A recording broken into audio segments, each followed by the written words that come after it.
to see that it could be a win-win for everyone. Because honestly, if the soccer project didn't go through, it would have been a loss for Nashville, but it also would have been a loss for the residents as well if they could not have participated in it. So with that, I conclude. Thank you so much, and I ask that you vote for this. Thank you. Councilmember Freeman. Thank you, Madam Pro Tem. Before I get started, I've just got a few little words I'd like to say, but I want to ask the administration table, especially finance, because the last time that we came before with the MLS vote, a week later, we found out that we were going to try to close General Hospital. So can you assure the finance, could you assure this body that next week, next month, you're not going to come to this body and say, well, we ran out of money? That was the question. Yes, Council. So currently our finances are in solid shape, and next week, next month, you're not coming back for more money because now we've passed MLS. MLS is done. That vote is over, so now we can come back to the table.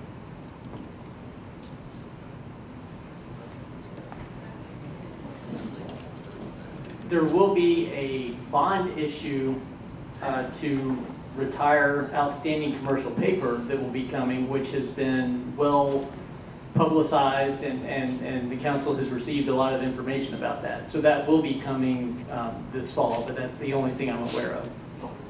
All right, thank you. All right, because I just want to check because we've had a little history with you guys. To say it would be an understatement, or I'm sorry, it would be an understatement to say that the fairgrounds are near and dear to the hearts of the District 16. Geographically, we're probably the closest to the fairgrounds of any other district. The rest of the, while many of you may feel safe tonight with your vote, I can honestly say I do not. I may be the current captain of the SS-16. My crew, they are a mutinous bunch. And the fairgrounds have already affected one previous election. So I have no doubt that I won't have to answer for my vote tonight. And I very well should. In 2019, should my neighbors decide I'm no longer needed, I can accept that. I'm not a perfect person. I've made a few missteps these last 3 years. I came to my decision tonight with a lot of thought and trying to listen to my neighbors who would contact me. If I were to vote with my heart, I'd be a no. But my neighbors have other ideas. They see this as a chance for South Nashville, especially the 16th District, chance at major development. So tonight, I will be stepping out on the plank and stand with my neighbors who support MLS. And I would ask that you do as well. Thank you. Thank you. Councilmember Burchard. Thank you, Madam Pro Tem. I just want to reel it back in if we can get back to the bill itself. I was trying to get recognized earlier when we were speaking on the actual amendments, and maybe Attorney Jameson can help. I love when we get these last minute things because I think many of y'all know how my brain works. It just makes me further probe. I say all that to say is that in the correspondence that we received this afternoon and from the amendments and from some of the sentiments that my colleague Councilman Swope alluded to and some other colleagues alluded to, the 10 acres has been heartburn for many of us. And it's without saying that this is a great opportunity for the city. But as a body, we also have a great opportunity here too. And that's making sure that we're negotiating and going into the best deal that we can as a collective body. So in reading this correspondence, and I know we weren't able to discuss this at length in our last council meeting. Someone called for the question. So I just want to make sure that when I vote, and I don't know how I'm going to vote yet, that I'm voting with the best information at hand. If anyone can speak to, do we have an agreed upon arrangement for the facilities and parking? The correspondence from Bristol Motor Speedway made me think of that, and we had some meetings before where we never got an answer to that as it relates to the flea market and where the state fair is going to go. And if we do not, I would like to offer that we amend this bill to have that language part of this bill, and that demolition is contingent upon such. If we all want to talk about the elephant in the room and provide insurances, I think we're going to have to give more to. And it's not about anyone being pro soccer or anti soccer. We're in a phase of we have to establish trust somewhere. And if that requires us to put more restrictive language into the ordinance, and Councilman Sledge has done a great job, he really has. But everyone in this chamber knows we're really not quite there yet as it relates to building public trust with our decisions that we make here in this chamber. So, Mr. Jameson, if you can speak to that, I don't know if the sponsor can, but that's what I'm offering, so that we can put more people at ease, and so that many of us in this chamber can be more confident in our vote, that there are assurances that no one is displaced by the decision that we make tonight.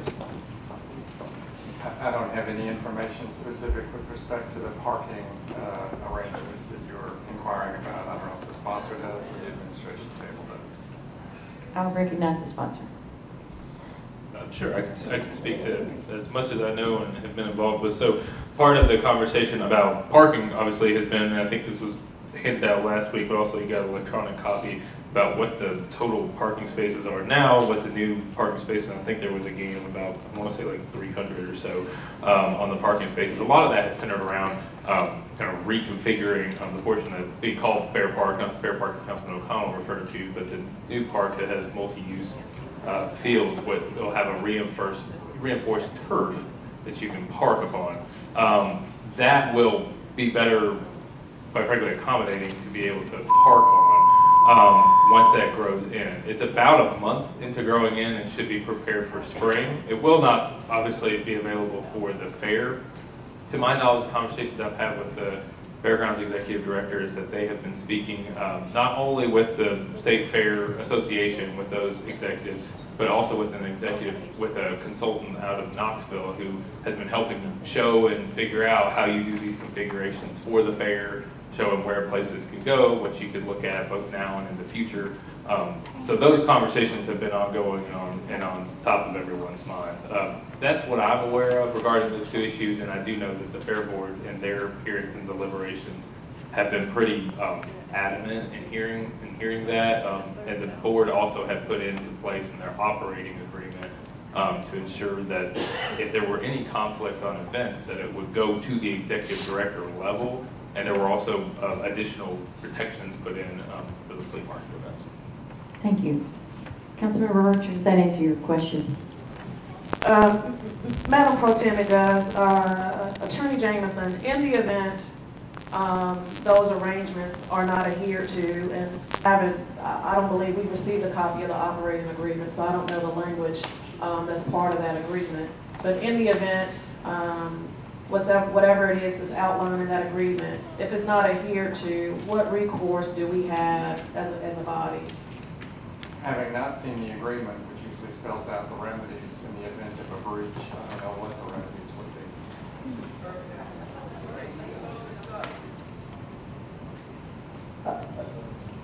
be. So would I be able to amend the substitute to add language that demolition is contingent upon agreed arrangement for use of the facilities and parking areas as it relates to the Nashville Flea Market and the Tennessee State Fair, in addition to the other two amendments that we have? And with the suspension of the rules, you can offer an amendment, a late file amendment on the floor. And I know I may not have articulated that concisely, but my intent is to provide an assurance that there will be agreed upon arrangement for the flea market and the Tennessee State Fair. Since what I'm hearing from you, we don't know what our recourse is if there's a breach in the operating agreement, because we haven't been provided the operating agreement. And the racetrack. There's So, yeah, the first question is we'll need a suspension of the rules. I would like a suspension of the rules. Is there an objection to the suspension of the rules? Seeing none, let's compose. You would, what I have is that demolition will be contingent upon an agreed arrangement for parking for the flea market and the Tennessee State Fair. And racetrack. And racetrack.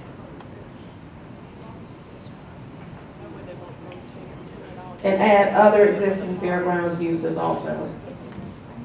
I'm sorry, can you repeat that? And other existing fairgrounds uses. So we're okay.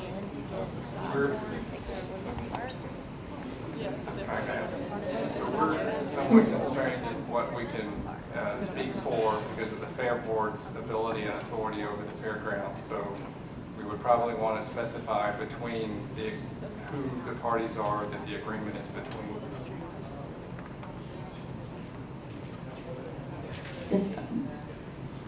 The mic on the administrative table is open. If legal can help me clean up the amendment, I've expressed my intent. Well, I'm not sure I'm completely following. I can tell you what the Fair Board has agreed to with the team as part of the term sheet for the operating agreement. And it specifies that the team recognizes the need for parking related to fairgrounds national events that may occur simultaneously with stadium events. Fairgrounds Nashville shall have the right to the use of parking in the lot adjacent to the Expo Center at all times, including during stadium events. Any parking not needed by the Fairgrounds Nashville during stadium events shall be made available to the team for stadium event parking. So that is in the agreement that the term sheet that the Fair Board has approved with the team. And was that document was provided to us earlier, is that correct? Yes, okay. Does that language address your concerns with parking? So I didn't hear, was it anything in there related to the racetrack? I didn't hear that. Well, it's all other events. All other events? So that falls kind of what I was saying earlier, like all other existing uses? Yes. And if they don't agree, we don't know what the recourse is? Well, again, this was just the term sheet for the operating agreement. The Fair Board will be, assuming all of this passes, the Fair Board will be negotiating the final agreement with the team moving forward. But they did get the primary terms agreed to and voted upon, and that language is in that document. Okay, so it's not a finalized, agreed upon arrangement? Yeah, it's a term sheet. Okay, thank you. Thank you, good point. Councilmember Sledge, do you want to address that, or shall I keep working through the queue? I would just, the only comment I would make is, I think the sentiment of it, I totally agree with Councilman Bircher. I think all those things need to be in there. It sounds like the term sheet is addressing some of that, and that some of it can be finalized. I will say at the Fair Board meetings I was at, they kind of are doing contingent language in the same way we're talking about, where things were contingent on this body's approval.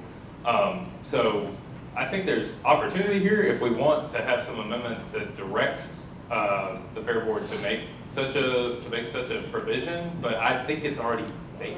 So I would just say, having attended the Fair Board meetings, Fair Board members have been very protective, quite honestly, of both the event agreements and in the term sheet as well. They were talking about event curfews that matched up with all the other events as well to ensure that everyone was being, quite frankly, treated on a level playing field.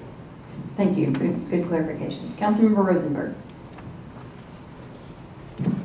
Thank you, Madam President. I've lost a lot of sleep over this particular issue. There are some issues I don't feel very strongly about, others where I feel strongly one way or the other, and then this is that third kind that I think a lot of us dread, where you can make a compelling argument in either direction. I feel like I could make a pretty comprehensive and compelling one on either side. There's a lot about this deal that gives me heartache. The 10 acres, the lingering mistrust of current users due to proposals in years past and the way those were presented. The perception that it's a choice between public safety and soccer, the idea that it's choice between building a stadium and building other capital projects. The flip side also has some compelling points to it. The fact that most of the costs will be covered by revenue, the potential that this project brings to the property and to the city and the CBA. Ultimately, my decision on the bill comes down to two things.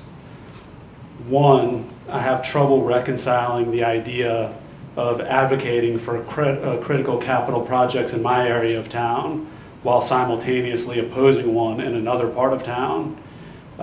Two of my constituents who have contacted me either by phone, by email, by social media, or carrier pigeon, 74% of them are in favor. So with heartache and hesitation and with no peace, I'll be voting yes tonight. Thank you. Councilmember Kendall. Thank you. I was going to wait until we got 1291 because I thought that might be Bill 1291 might be the more appropriate time for my comment. But since everybody else has kind of spoken to the same comments, I'm going to go ahead and talk. I got a lot of calls. Get a lot of calls every day. Calls I get are really not from soccer moms. They're from moms and dads who look for jobs, better wages, affordable housing. That doesn't mean I'm against soccer. I watch it sometimes. I don't understand it all the time, but I watch it. But I think Mr. Swope, Councilman Swope, kind of hit the nail when he talked about we can do it. You know, we can do the three-legged cooperation. I think we've done that with the CBA. You know, when I first looked at I had this concept about giving away 10 acres. But if we didn't have the Nashville Soccer Holding and Stand Up Nashville, an agreement they come up with, the CBA, we would not be able to do a lot of things that I'm passionate about. Those things are affordable housing. They are minority elevation and participation in this city, especially in the business area, contracting area. What they've done through a lot of negotiations, Mr. Sledge, give you a lot of credit, give Nashville Soccer Holdings people, lawyers, Stand Up Nashville, all the people involved there. Matter of fact, they've even started, in my opinion, this process of employing, involving minorities. They hired a minority law firm. That's kind of a first since I've been on this council. We tried one time with something and it didn't work out. But we're talking about the percentages that they put into this CBA through a lot of negotiation, a lot of work. We're talking about 25% on the construction aspect to use minority and women contractors, and with 15% specifically for minority contractors. That's in the construction phase. In the operational phase, meaning operating the stadium and many of the businesses within the 10 acres, they're talking about 15%. Now, my understanding, these are not goals. These are commitments. This is what I've heard from Mr. Ingram and others. And I believe this is a binding contract. It's not between us. It's between Stand Up Nashville and the holding company. So we believe, and we have to have the trust that they're going to do these things. Because we haven't done this in the past. I'm sorry, I've been in the city all my life. I worked for the state in a program called the Office of Minority Business Enterprise. I worked for another agency called Contractors Assistance Program for minorities. And we have never come up with these kind of percentages. We've never come up with the support kind of language in that CBA that will also support minority businesses. I want to be here however long, but I want to be able to stand on this floor, stand somewhere, and be able to say Nashville is an it city for all of its citizens. And right now, I'm sorry, I can't do that. Because when we're talking about minority businesses getting only 1% and 2%. Even our city, there's something's wrong with that. When I saw people come to the podium the other night at the public hearing, Councilmember Hurt.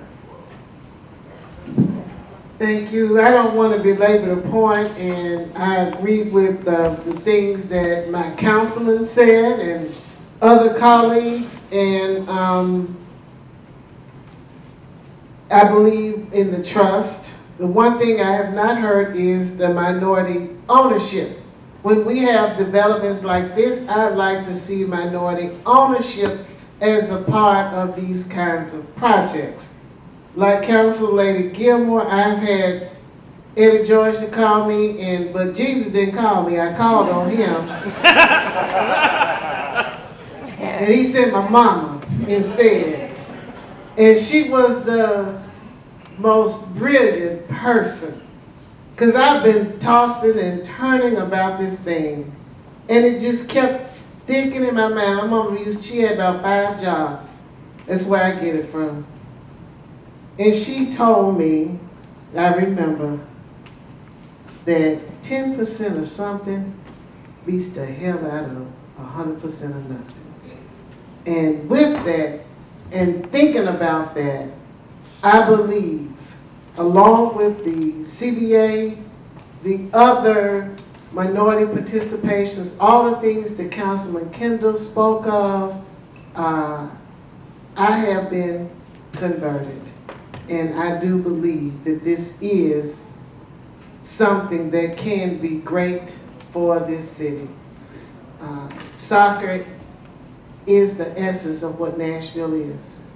It's about the diversity. The first person I think about is Mia Hamm. Then I think about Pele. And that's what Nashville is about, is a place for all people to come together and do what we want and need for it to do. And I believe that this is that opportunity that we have been waiting for, and we don't want to miss out. Thank you. I am supportive. Thank you. Councilmember Hagar.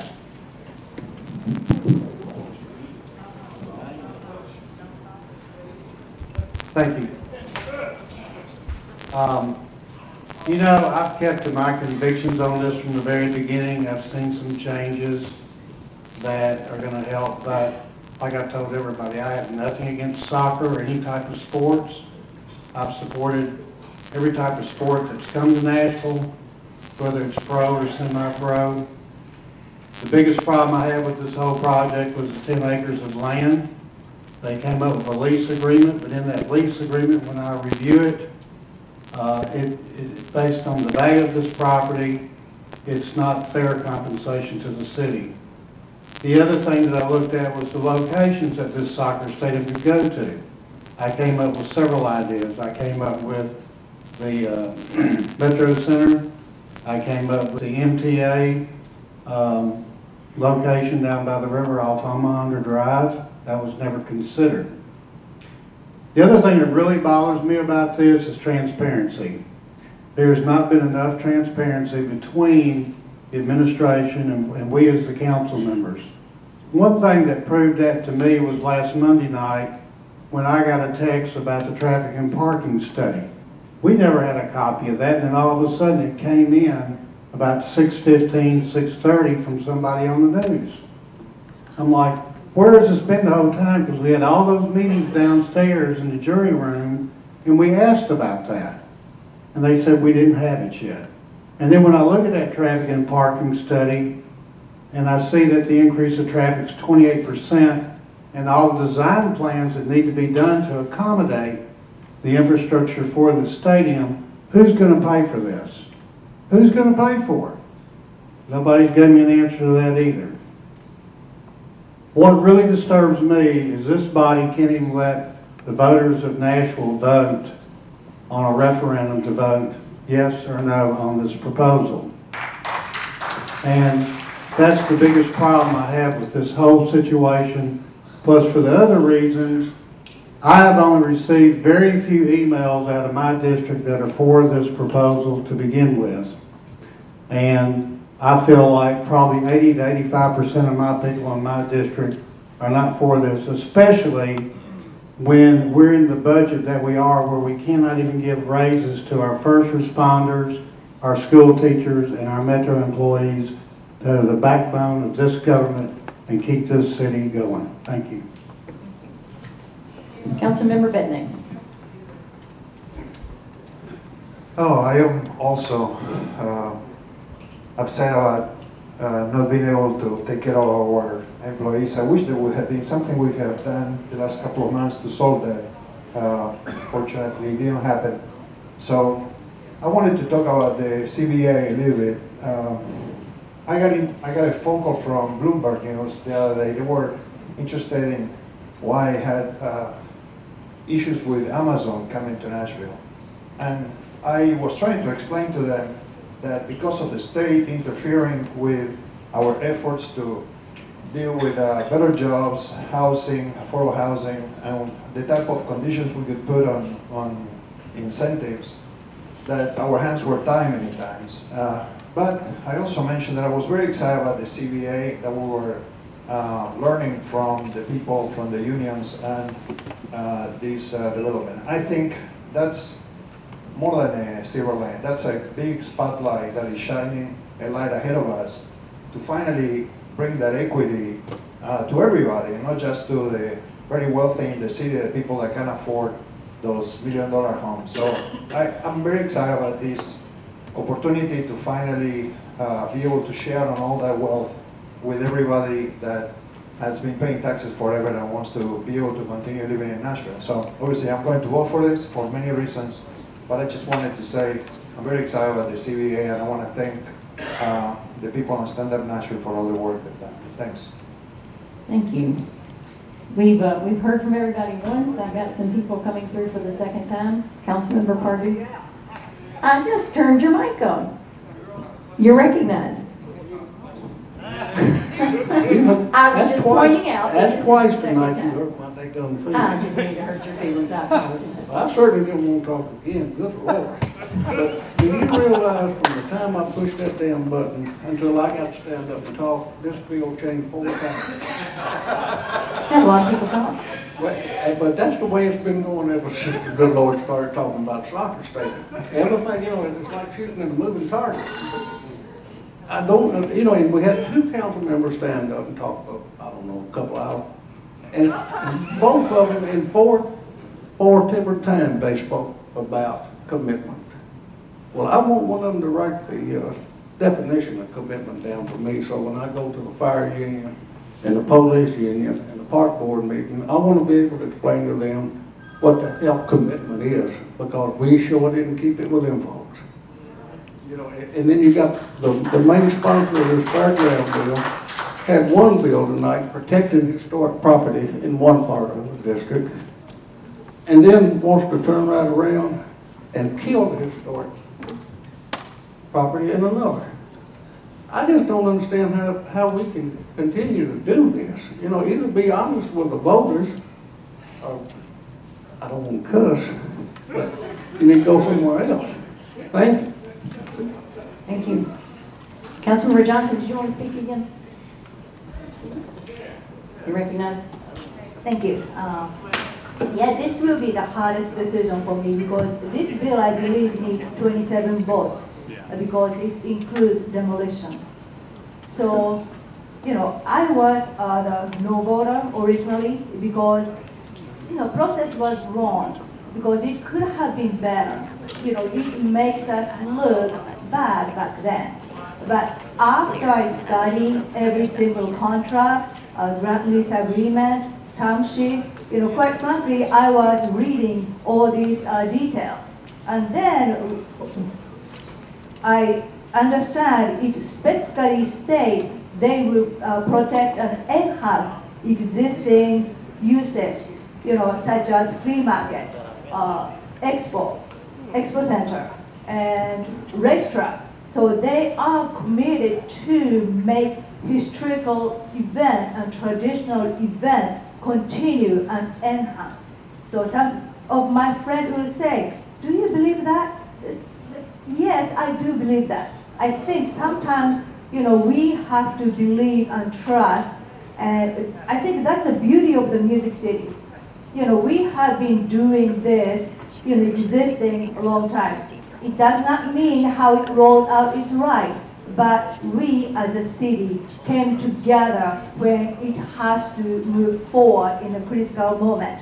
And I know it's a hard decision for everybody, for me too, because I don't want to discount 47,000 people who voted referendum on February. But it does not mean do not touch it. If we can make it better, if we can, you know, protect tradition, if we can keep those activities and bring it to the next generation in a better sense, I think, you know, those people will understand it. I mean, literally, I had one constituent talk to me. How much are you getting paid to pass this bill? Nothing. So let's, you know, have a civility and trust, and then let's kind of move forward. What we can do, we can come together as a city because we made a commitment. And I would like to ask administration table, I know you are working so hard, but because of this financial uncertainty until we have certain revenue. But I would like to actively, you know, make commitment. Next budget, you will make employee cost of living adjustment, those payments, you as an administration to make as a commitment. I think I've got, you know, mayor is actively working on that, but I would like to kind of put on the record, just you make employee commitment as a priority. So no, you know, negotiation now on. So we would like administration to make commitment every opportunity you got, that as a city, as a commitment. So one thing, you know, community engagement, community benefit agreement. I really want to, you know, thank everybody who worked, because this is the ones, you know, first time in Tennessee. They don't have to do that. I mean, what, you know, so excites me is not only affordable house portion and not only, you know, wage, but also protect the worker, safety agreement. Because you know how many workers are, you know, getting injured at the job. We don't talk about it, but it's happening. But, you know, ownership team, Thank you. you know, came up with great. Councilmember Hall. Thank you, Madam President. I don't think it is that hard of a decision for a lot of people. If we actually take a minute to think about something, at some point, the spending in the city has to reflect the priorities of the people. I've heard extensively about all of the great things that the community benefits are going to bring to the table, but overwhelmingly right now, native Nashvillians are being forced out of the city and being displaced. You have entire sections of the city who've waited decades for improvements, basic things. And so while I may have spoken earlier about tongue-in-cheek with my resolution, I was serious in asking for or wanting that practice facility to go in District 1 simply as, you know, an economic catalyst, but that's simply considering on paper for 4 decades we've not gotten things that we've asked for. So trust is far and in between. And when you have, and I hate to beat this dead horse, when you have a fair housing assessment that the entire council body has read through and passed through 3 readings, it says you have intentionally done certain things in certain portions of the city, I need a little bit more than trust and hope and wish and maybe next time before I can feel comfortable with some of this. And coming from a district that has the most in Metro employees in it, I can tell you where my district comes down on not getting the cost of living raise. I can tell you how most of those Metro employees who are also union workers come down on this. And so everybody wants to be the good soldier and do their part. I'm no different. I'm not here to be oppositional, but I'm also here to represent my district. And my district overwhelmingly has let me know where they stand. And so I will do my part to relieve the ills of the city, but I need, at some point, somebody to have an honest conversation with me, because a lot of the things that we've discussed that we're hopeful about and that are being included in this CBA, as a body, we've got the opportunity to address it any time. There are plenty of things we can do about affordable housing. There are plenty of things we can do about minority participation. I've watched intently and seen legislation come before this body about minority participation, about affordable housing. I watched intently as we discussed transit just a short time ago, how affordable housing wasn't part of that conversation. So there are plenty of things I think we can do, but we've got to take stock and look at just what short period of time ago we were operating at a surplus and how fast we got into the opposite or got into the red, and how we can adjust our spending and our priorities to make sure not only do we come out of that deficit, but move forward in a practical manner. Thank you. Councilmember Murphy. I'm going to be very brief because a lot of y'all have said what my thoughts were already tonight, and I didn't prepare out a long speech because I wasn't exactly sure what I wanted to say and how I wanted to come down on it, and a lot of y'all, quite honestly, as usual, spoke better than I would. I wanted to touch on a couple of things. I'm a Nashville native. I grew up here. I've seen our city change. Tomorrow's my birthday, so I've seen it change a lot over the years. And I like the uses at the fairgrounds.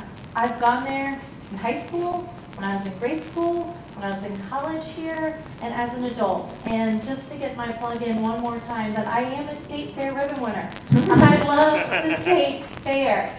I wish that we had more of an agreement with the state fair to make sure that all their needs are being taken care of, but they haven't gotten there yet. What I have learned over the last 11 years working at the state level on policy and legislation is that no piece of legislation is absolutely perfect every time. There's always going to be second thoughts and things that come up later, and how do we approach that? And that was something that when I was running for office I talked a lot about, you know, if there are unintended consequences, you go back and you fix them. If there are things that we don't like about this deal, then we go back and we fix them for the next deal, so that we don't continue having the same fights and arguments over and over.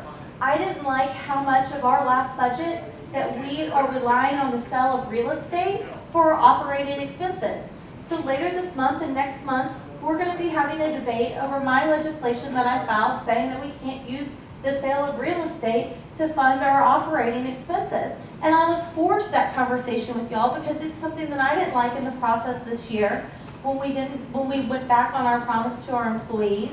And so I'm having us continue that difficult conversation. And so tonight, this deal is not my favorite. Am I crazy about the 10 acres? Absolutely not. But sometimes we have to get and work through the best that we can for the overall city. And when it comes down to there are things that I don't like about this, I have to listen to my constituents who've said, like some of y'all, that they spoke greatly to us.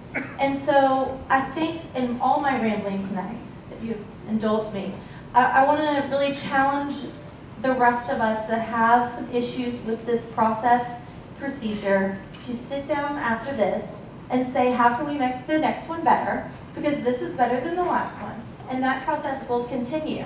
And so I just invite you all to not just use it as a negative because you don't like a piece of this.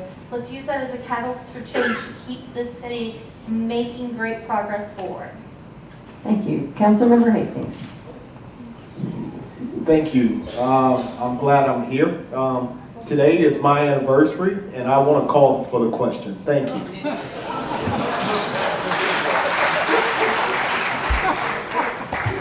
You have to start with that. I wish you had the anniversary. Oh, thank you. You have to start with that, according to council. Is that correct? Has to be the first thing you say.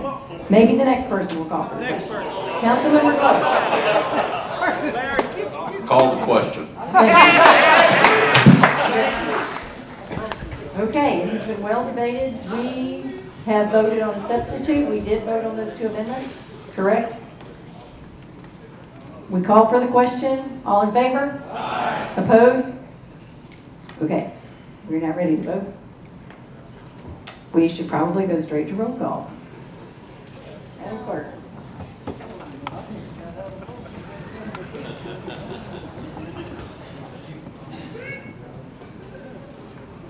Can we open the machines?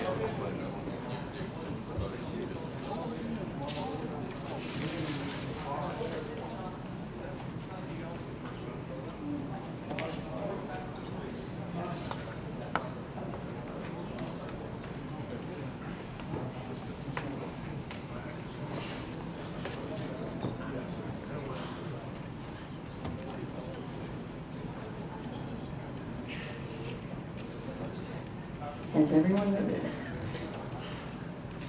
Can you close the machine?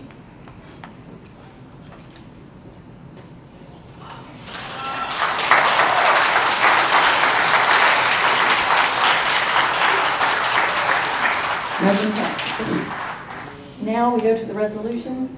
Is this one we moved it to?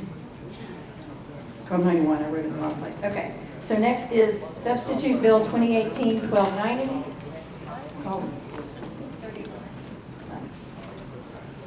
Councilmember Sledge. Thank you, Madam President. I need to read the, thank you. Oh, yeah, go for it. Let me read the caption. Changes 10.0 acres from IWD to SP zoning for property located at 300 Rains Avenue to permit a mixed-use development. You're recognized. Councilmember Sledge. Sorry, I'm having a little trouble concentrating. I can't imagine. We would ask that you exit the chamber quietly, please. I would ask for committee reports, please. Okay. Councilmember Bedney. The Planning Committee recommended approval, 13-4-0 against. Thank you. Councilmember Sledge. So I've got a request here. I'm just making sure I'm getting my paperwork straight.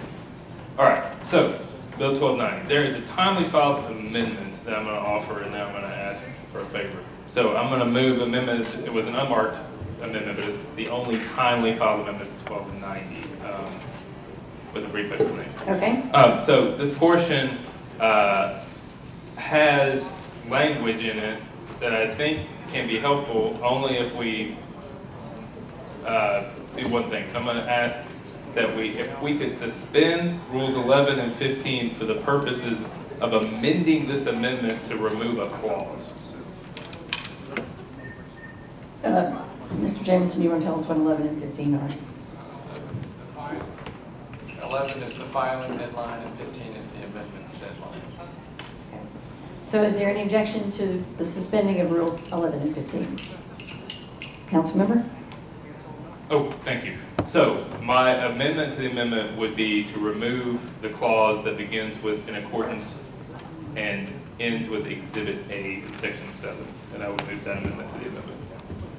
Okay, so we are voting on the amendment to the amendment. Councilmember, is there a second? Thank you. Councilmember Henderson, is this on the amendment to the amendment? Yes. Yes. Okay, you are recognized.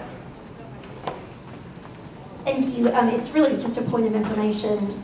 You said the clause that begins something and ends something else, but effectively, what does that removal do or change do, please?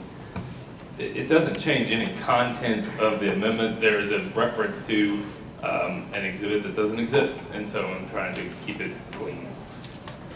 Fair enough. Any other questions on the amendment to the amendment?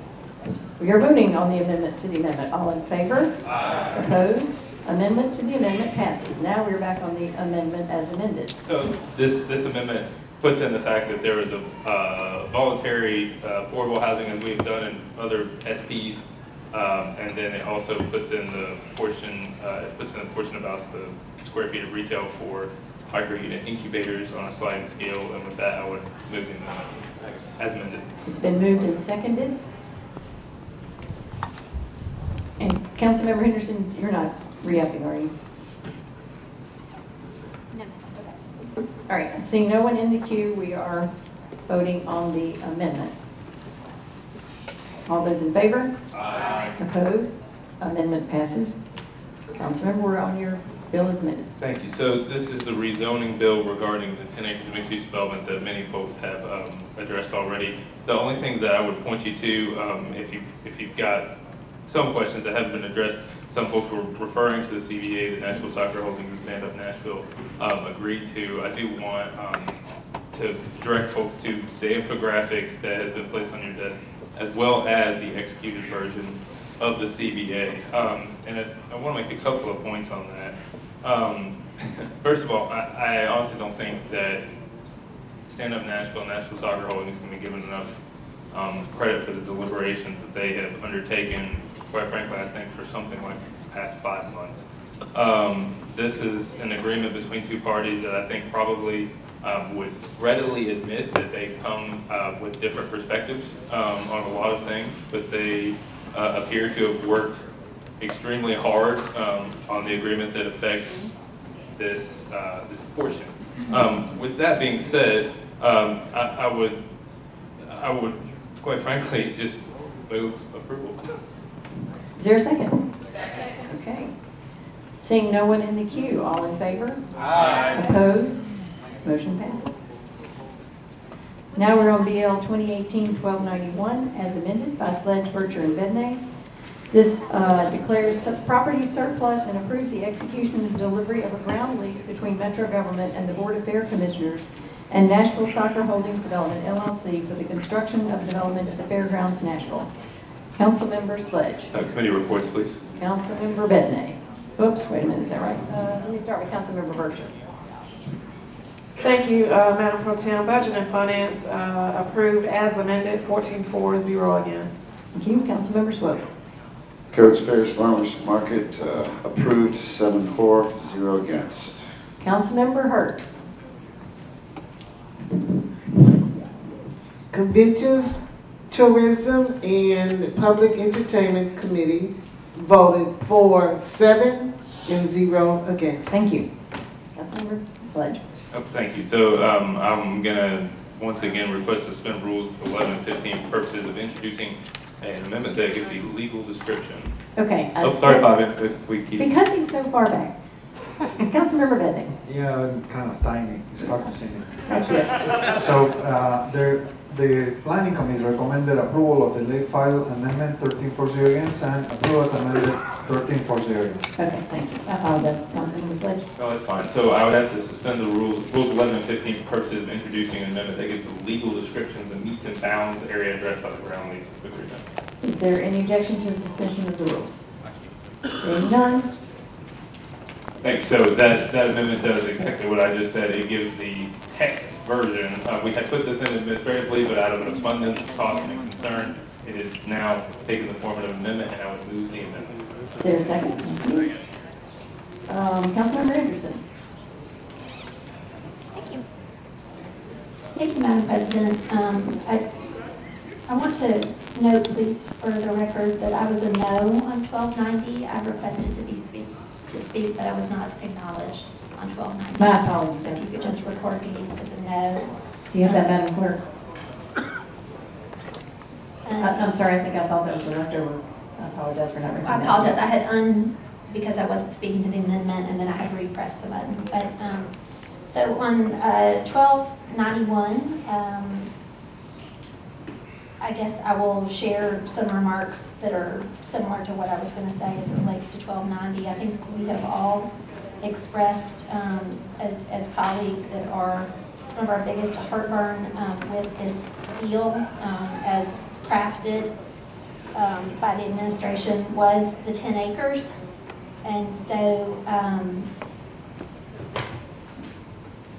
I guess I just wonder then, colleagues, why if that has been a concern for us, that we are so quick now that the other bill has passed to just kind of move on through this without discussion. The question was called when we were to speak on this 10 acres at public hearings. So again, I would ask that we look at this piece and remember that we do not have an infinite supply of public land. And while I shared that I think the stadium can work at the fairgrounds location. And I understand the concern around having kind of associated or invigorating uses around that stadium.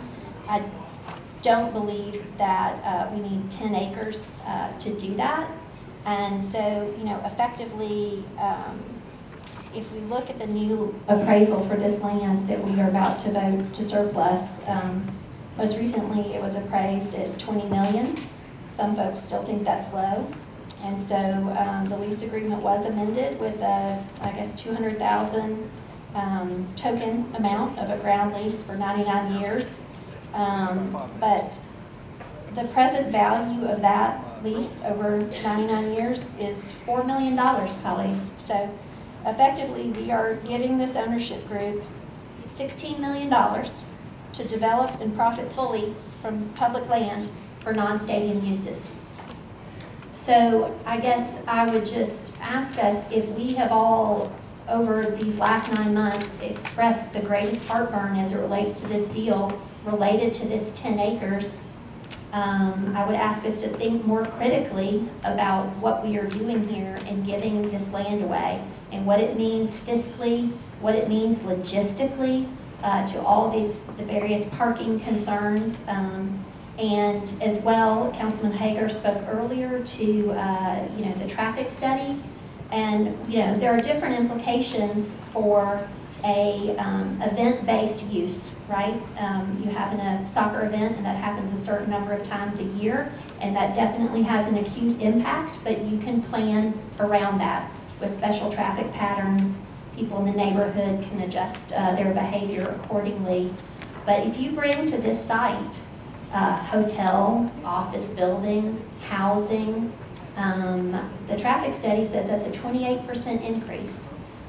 The things that it speaks to needing to address that require geodet for us to make those improvements. So everything builds on everything else. And so you can be for soccer, and as am I in Nashville. I think we as a council body are excited about soccer being here, but not for this 10 acres, because frankly, we have asked and asked and asked for the financial justification of this incentive or inducement, and it has never been proven to be fiscally sound. And so I would ask colleagues to think critically about this, and even though we voted in a majority to support this, to not support the surplusing of this property. Thank you. Councilmember Pardue.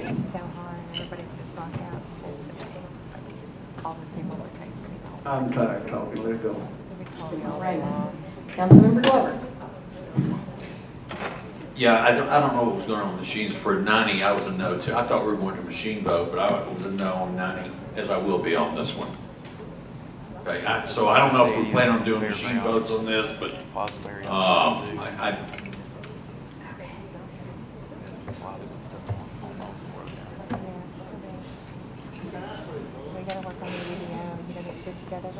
Okay.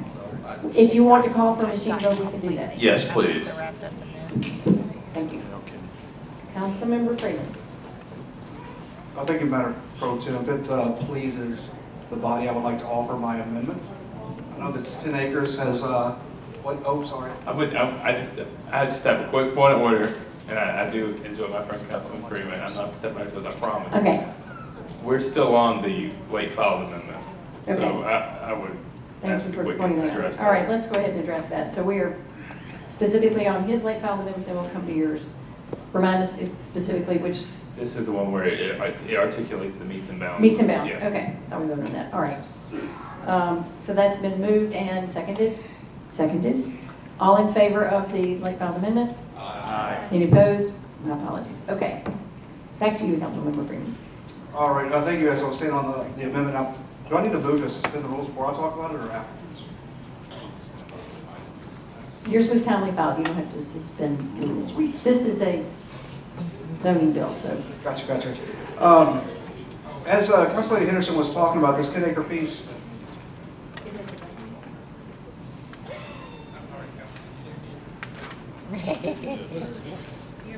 Ask and answer. Really? We'll do the final one. All right, I would Yes. like to move to suspend the rules, please. Is there an objection to suspension of the rules? Seeing none, Councilmember Freeman. All right, thank you. As Council Lady Henderson was so eloquently saying, the 10-acre piece is the heartburn piece. It's the piece that nobody cared for. And why was the 10 acres given a 99-year land lease and the stadium a 30-year deal, a 30-year lease? I think that some of the anti-MLS group even spoke to the fact that they could stomach the deal if the land lease matched the stadium lease. And it was my intention with this amendment to tie the team directly to this land lease. For instance, if the team were to leave the stadium, they no longer need to collect revenue from this 10-acre mixed-use development. If the team ownership, if the primary owners, if they leave or sell the team, why do they need to continue to collect revenue from this 10-acre piece? So obviously, I'm going to turn it over to Mr. James and let him kind of explain the ins and outs, the do's and don'ts, and I would appreciate any comments. Thanks. Thank you. Mr. Jameson. The amendment offered by Councilman Freeman, it makes a minor correction to a minor typographical error in Section 1. Section 2 would provide that among the grounds that constitute a default, it would add a new provision and state that lessee's failure to host games at the project property played by National Soccer Holdings Major League Expansion franchise for any single period of 24 consecutive months during the first 30 years of the ground lease, the duration of the stadium lease, would constitute a default, which would lead to termination of the agreement. All right, and thank you. I believe I was just reminded by my colleague that I need to move the amendment. Been moved and seconded. There are several people in the queue. Do you want to speak on the amendment, or raise your hand if you want to speak on the amendment? Or okay, Councilmember Glover on the amendment. On Councilman Freeman's, right? Councilman Okay, I Freeman. just want to make sure. So, Mr. Jameson, because this is late filed and we're kind of listening, trying to figure out what's going on here.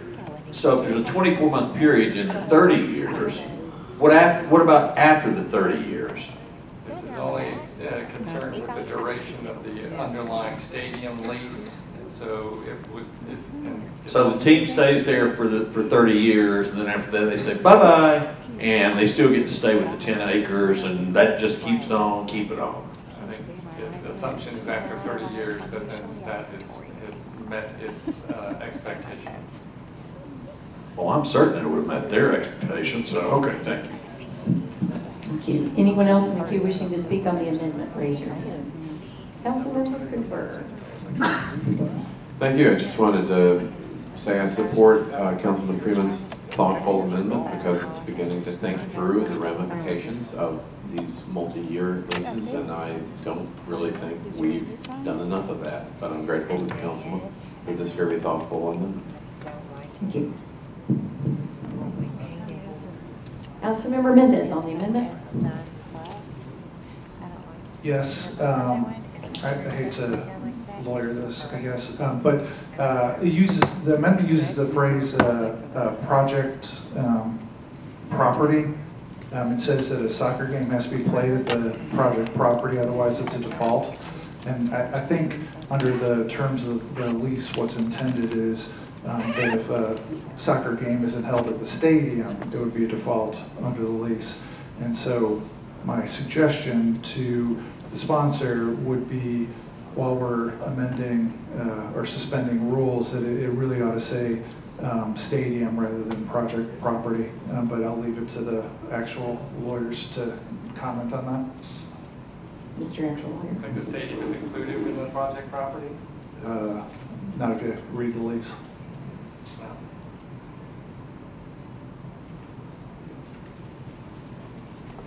If it's not, my understanding was that the stadium was included, that the project property was the overall descriptive as stated in the rest of 1291, but I might suggest a suspension of the rules by Mr. Freeman to convert that word to stadium property. Well, I think with Mr. Sledge's amendment, with the property description, it makes project property limited to the 10 acres. So, Mr. So my suggestion would be that I know how we love amending amendments, but my suggestion to the sponsor of this would be to delete the reference to project property and insert a reference to stadium in his amendment. Mr. Freeman, he accepts that as a friendly amendment. So I'm going to say it's your amendment to his amendment, and he says it's friendly. Is there a second? Second. Is there any objection to suspension of the rules?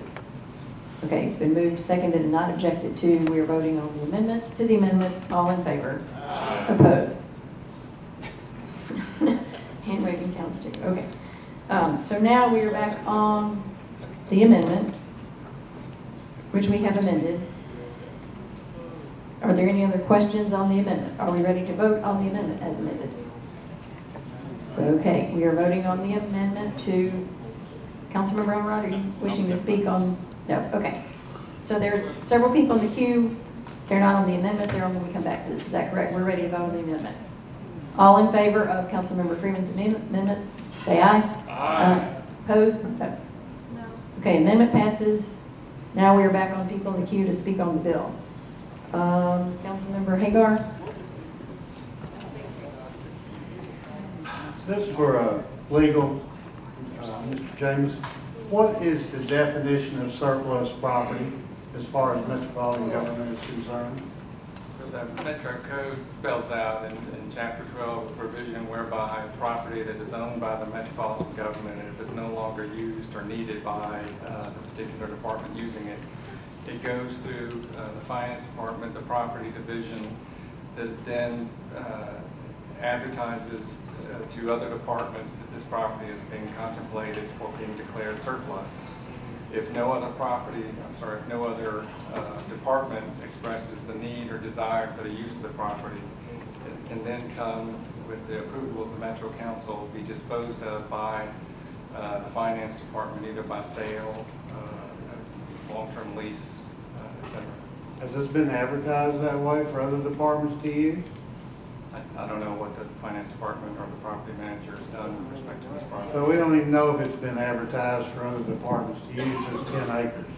Councilman, it went through the same mandatory referral process that all other surplus proposals go through. And what is that? It's submitted to various departments for review and sign off. So you're saying there's not any department within Metro that needed that 10 acres of land? I'm saying that no one claimed it. No, sir. So it was passed around to every department in Metro? Yes or I'm no? hearing from finance that it's every department in Metro, Councilman. And nobody wanted it?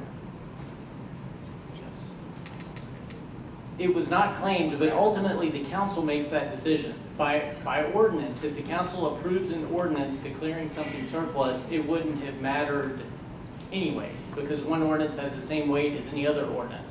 But this did go through the same surplus process that everything else had. So what we're playing here is some word games as far as I'm concerned, correct? As to whether something's surplus or not? Thank you. Councilmember Glover. Yeah, I want to expand on the surplusing piece also, because I find it somewhat unbelievable that nobody else wanted it in Metro. And I thought the last time we were talking about this, I thought the administration table said that the surplus rules on this didn't work the same way as other surplus property did. If I go back and look at that, I'm pretty certain that's what I heard. Am I kind of remembering that? That's correct, but what I'm saying is an effort was made to go through the mandatory referral process like all other surplus property dispositions. In previous years, this lease agreement would not, surplus would never come into play. That was the result of the council ordinance recently that required long-term leases to be declared surplus. So that's why it's going through this process. Okay, well, so I'm kind of like Councilman Hager on that. Anyway, again, just another bad part of this in a time where obviously the city needs money and revenues. And even with this, the way it's structured, we might get $1 million with property taxes a year, and that's going to be about it. So it's continues to point to bad deal being negotiated. Thank you. Councilmember Scott Davis.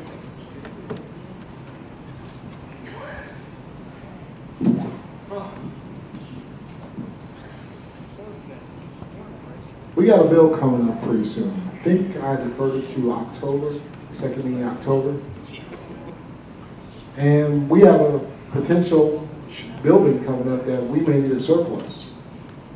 And I've heard people talk about, hey, we're gonna vote against selling property to help us pay for our obligations.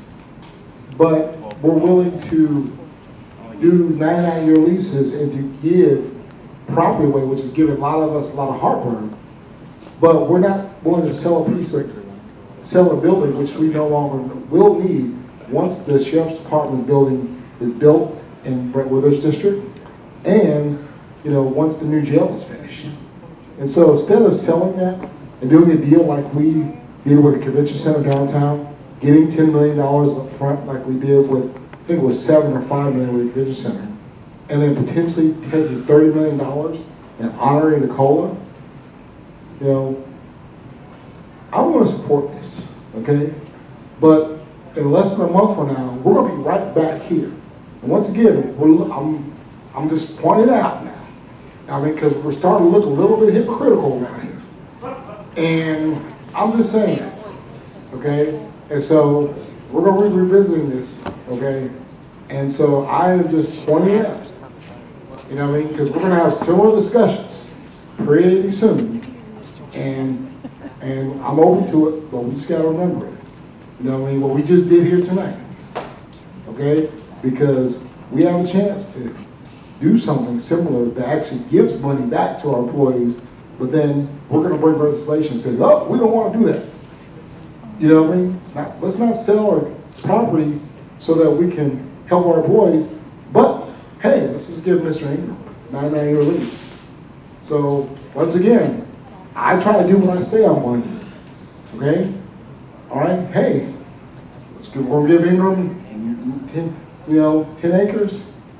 If the Sheriff's Department and other metro departments do not need the old Sheriff's Department building when the sheriff says he no longer needs it, when the new jail is built, and when they start construction in this young man's district, we can sell it for $27, $35 million. Help with COLA, a lot of different things in the city. And I'm just bringing it back because we're going to have these same discussions here, and the same people that voted, which, yes, I did. I was one of 27, and I want to vote for this to get this done for the stadium, are going to vote against this, but they voted for this. And it's hypocritical. It is. And I rest on that. Thank you. Councilmember Johnson. Thank you, Madam Pro Tem. This is a question to the administration table. I understand this becomes surplus property because recently we as a body changed the language in regards to lease over 50 years. Is there any other lease over 50 years currently?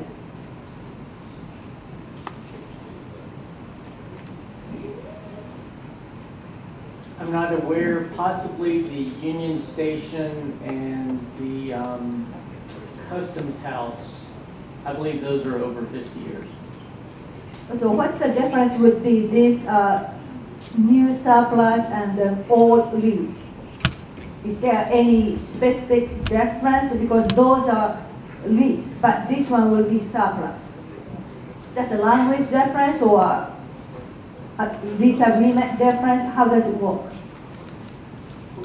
Well, those were prior leases that were done before that ordinance went into effect. So if there was another lease come down the road that was over 50 years, it would go through that process as well. So in this surplus, although it will surplus, but after the 99 years, the surface property will coming back to the metro. Correct, it would go back to the Fair Board at the end of the 99 years, that's correct. Thank you. Thank you. Seeing no one else in the queue, Councilmember Sledge. Thank you, Madam President. Two quick things, and then I'd ask colleagues to vote. One, I've got the mandatory referral letter as the council member of the district where the fairgrounds is located. It came to my home address. So if anybody needs to see the mandatory referral letter where it says it went through the departments, they can. And also just to follow up on what Attorney Cooper was talking about, there actually is 99, we actually did a 99-year lease here in this body in District 17 for the affordable and workforce housing at 12th and Wedgwood. So we do have another one that's been on the books in the last few years. So with that, I would ask for your support for the bill as amended. Thank you. Seeing no one else in the queue, it's been moved and seconded as amended. All right, all those in favor? I'm sorry. Councilman Glover. A roll call vote was called for. Thank you for the reminder. Madam Clerk, can you open the machines?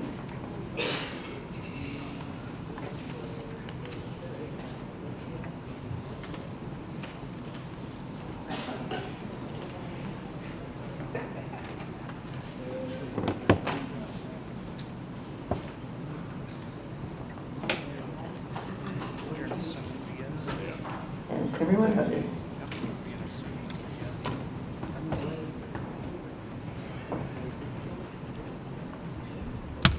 Please close the machine.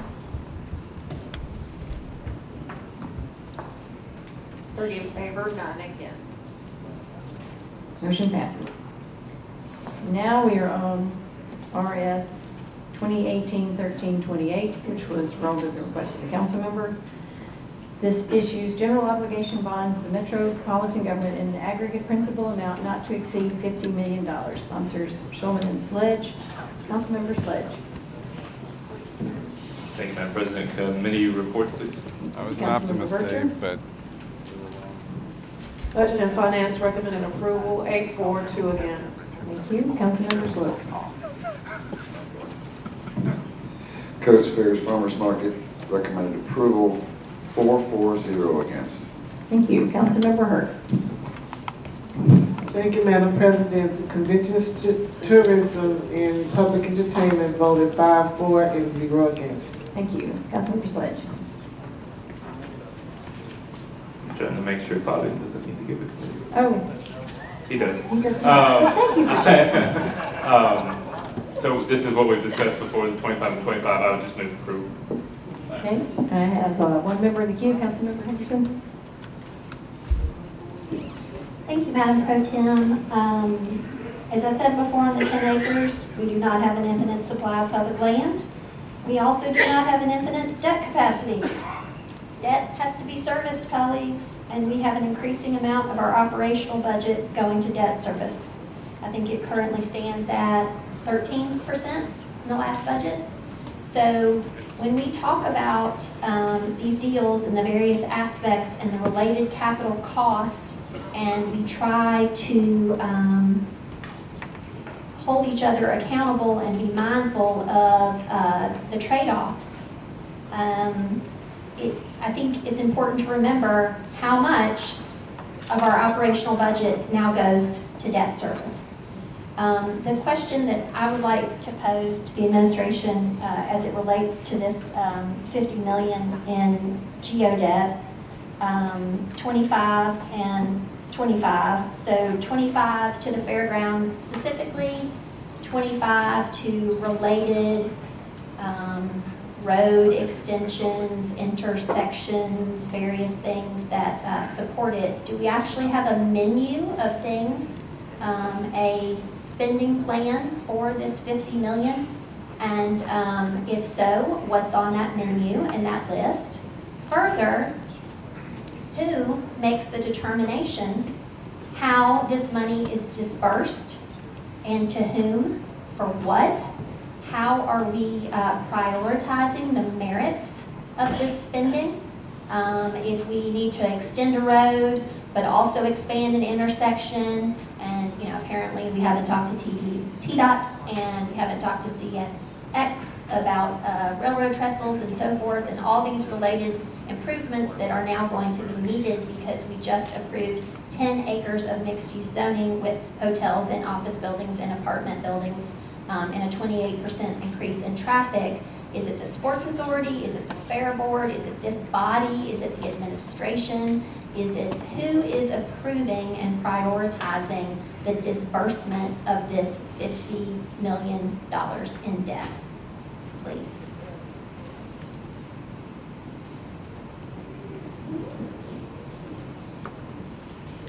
So the 25 million that goes for the fairgrounds, that's the Fair Board, that's under their purview. The other 25 million for infrastructure, we have a project manager that is overseeing the work out there, and so it will be the contractor that's doing the work at the fairgrounds. Some of it could be through them, some of it may be through Public Works, I'm just not sure. But they do have a list of infrastructure items. They do have that menu, as you refer to it. I don't have that, but I know that Mr. Gobble has been in consultation with NES and with various, doing preliminary due diligence on that. But once the deal is approved, then they would go through the exercise of finalizing those plans. So once the deal is approved, then we'll look at all the needs. So has the council seen that menu that's associated with this $50 million in general obligation debt? I don't know. I don't think so, because I don't have a document that shows that. I just know that Mr. Gobble has been in consultation with the various entities that, with NES to determine what electrical feeds would be needed and that kind of thing. Okay, so colleagues, I guess what I would point to is that, we do have a CIB and a capital spending plan. There's transparency and there is objective merit in ranking those, and not having an appropriate level, I think, of transparency on how we're going to spend this money. I would move that we defer this bill until we get that list and the menu that Mr. Gobble has worked so diligently on, but we've not yet seen. It's been moved and seconded. Any discussion on the deferral? Councilmember Sledge, please. I move to table the deferral motion. Okay, we have a motion to table the deferral motion. There can be debate between Councilmember Sledge and Councilmember Henderson. Councilmember, okay, so you speak first on the table. Okay, so colleagues, as you know, it's been a long night. We've had a lot of discussion on the various portions of this legislation, and we have already had a lot of discussion, quite frankly, on this particular piece of legislation without discussing this legislation regarding the bond issue. This bond issue, again, is $25 million for the infrastructure associated with the stadium, and it's $25 million for the improvements to fairgrounds property. Those improvements include many of the things that we have all talked about tonight that we all want to see at the fairgrounds, whether that's new and improved flea market and expo facilities, whether that's new utilities, whether that's, quite frankly, just a fairgrounds that is brought up to code and into the 21st century. These are the things that we need to be doing in order for everything to occur, in order for every piece to work together, just like all the pieces of this legislation are tied together. So with all that said, I think it's fairly obvious that deferring this hurts the entire plan, just as it did in the previous conversation we had about this particular resolution. I would ask for my colleagues to vote yes for the tabling motion. Thank you. Thank you. Councilmember Henderson. Thank you, Madam Pro Tem. I speak against the tabling motion because we've already voted on everything else. This is moving forward, but I think it's incumbent upon us, again, in a world where there's not infinite debt and we don't have infinite operational budget dollars to service that debt, to make sure that we understand what the priorities are for the spending of this money. And that is what we do, again, through our CIB, through our capital spending plan. Those things have objective merit. And so, perhaps we only need $40 million. for this, or 30, or maybe, surprise, we need 65 million. But I think it would be important that this body, before approving this debt, knows specifically what all these expenditures would be. And for that reason, I would ask you please to vote against the tabling motion so we could either discuss this more. This is simply a request for a one-meeting deferral to see that list and all that good work that Mr. Gobble has been doing, and the fair board and the director of the fair, and you know, I don't think it should be that hard to get this council a list so that we can vote in an informed way and with transparency to our community, when so much of this deal, with all due respect, has not been transparent. Thank you. Thank you. You've heard the debate on the tabling motion. We are voting on the tabling motion. If you vote yes on the tabling motion, we will not vote on the deferral. Is that clear? All in favor of the tabling motion, say aye. Aye. Opposed? No. Sounded clear, but we'll do a machine vote. Madam Clerk, will you open the machine?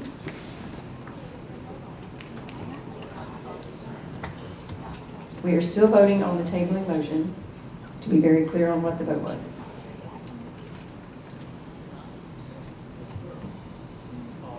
So again, this is the motion to table the deferral. If you vote yes on the tabling motion, we don't vote on the deferral. Is that clear?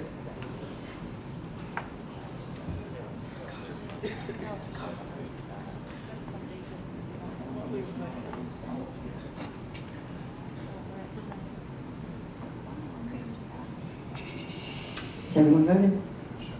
Okay, please close the machine.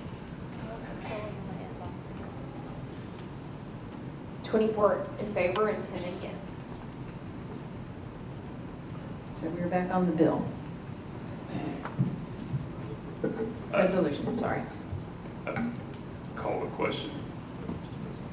All right, you're voting on the bill resolution? Correct. So we're, all in favor of the question? Aye. Any opposed?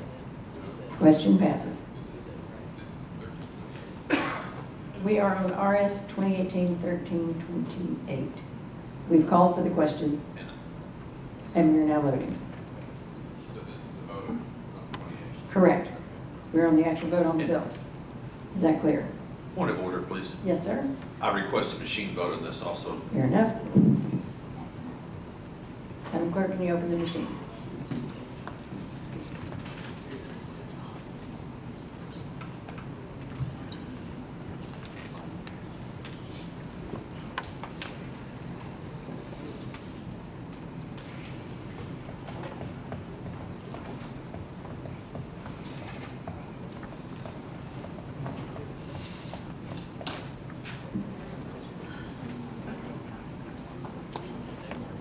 Everyone voted. So please close the machine.